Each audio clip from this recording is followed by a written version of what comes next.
Hi everyone, my name is Abhilash. I am one of the founders of WEGoT Utility Solutions.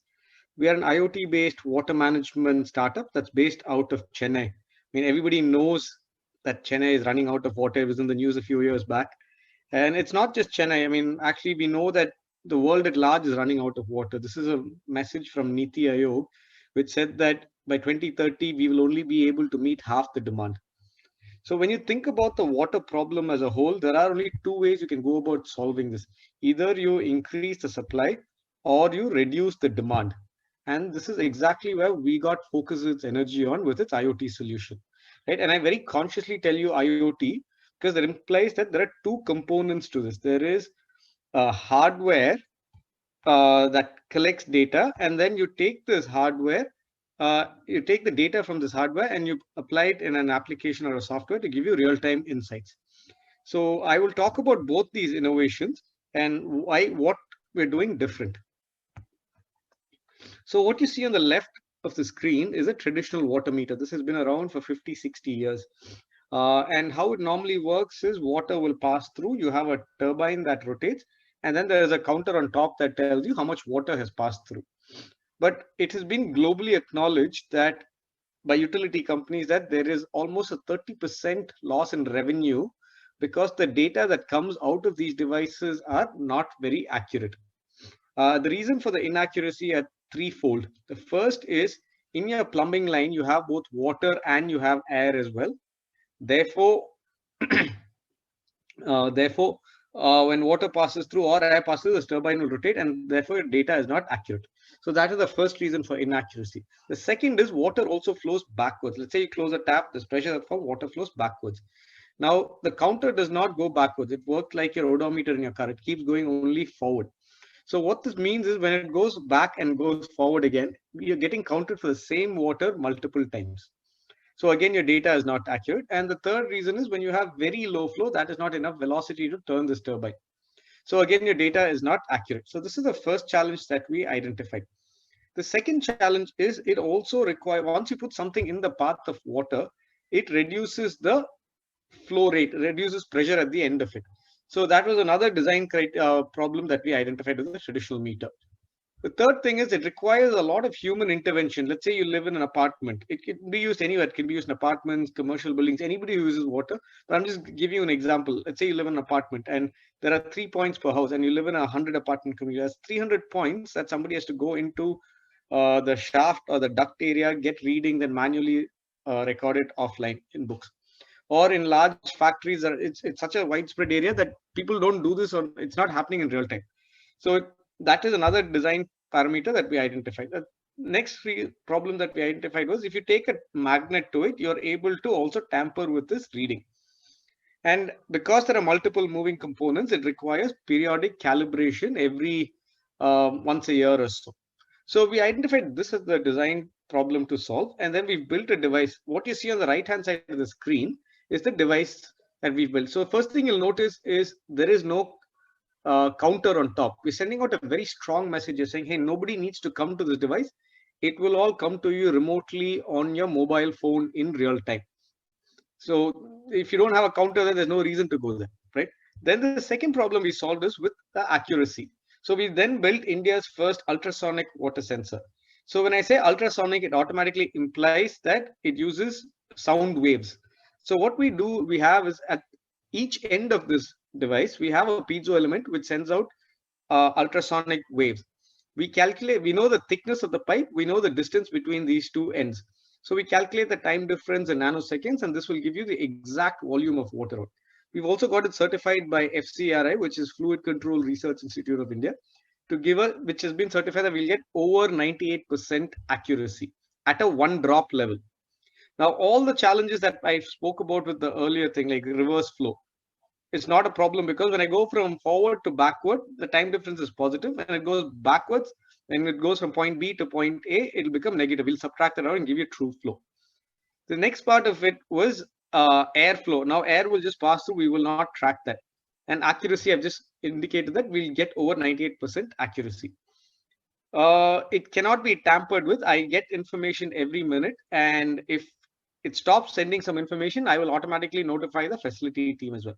And since there are no moving parts, there is no calibration that is required at all. So this is the cleanest possible data that you will get out of any water measuring device. Now we take this data and we give this to our users, and we put this in the hands of our users, right? Now there are two types of users. We have a person who manages the facility, and B, the consumer of water. And both of them are different use cases, and we've built the platform to include both of them. Because I mean, we very strongly believe that water saving cannot be just done by one person. Everybody needs to be part of the solution. So I'll talk about the challenges for the person managing a facility. So his core goal is to make sure that good quality water is supplied as per the demand of the building. Now he has to make sure water is sourced from different sources and it is not wasted anywhere.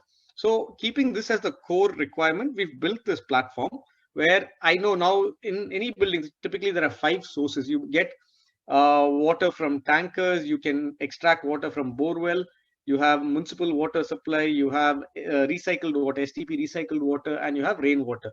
But there is not too much data around this. We've aggregated all of this. Like now the challenges they face with tanker, I am buying 10,000 liters worth of water, but did I get 10,000 liters?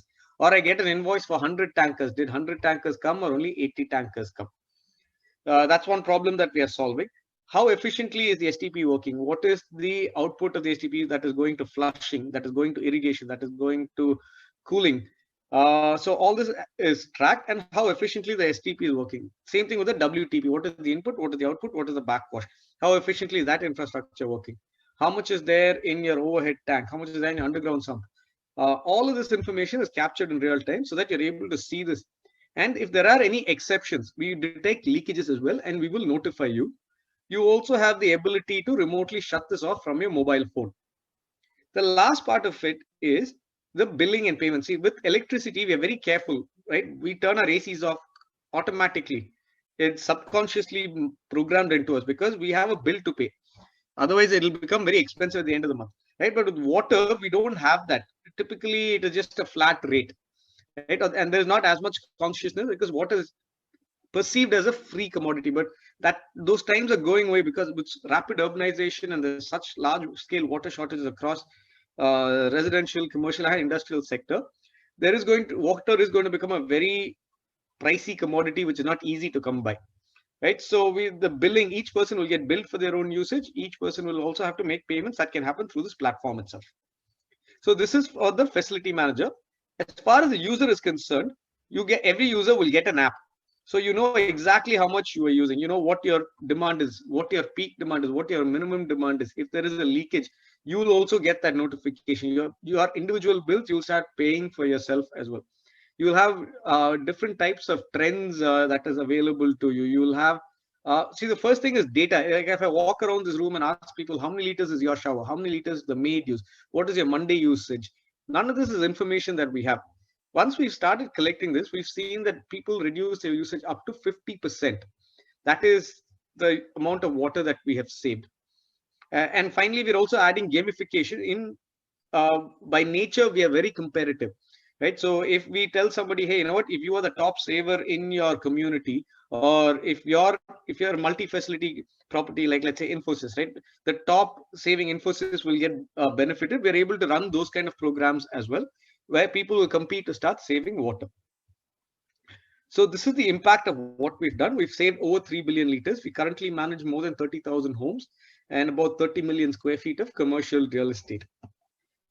These are some of our clients. We work with all the large developers in the south, like whether it's Brigade or Prestige or Seabros or Mahindra. All of them are our clients right now. We're also now working extensively with industry. Some of them are not included here, but very large clients like Wipro and Indian Railways and Novartis, Shahi, all of them are our clients also right now.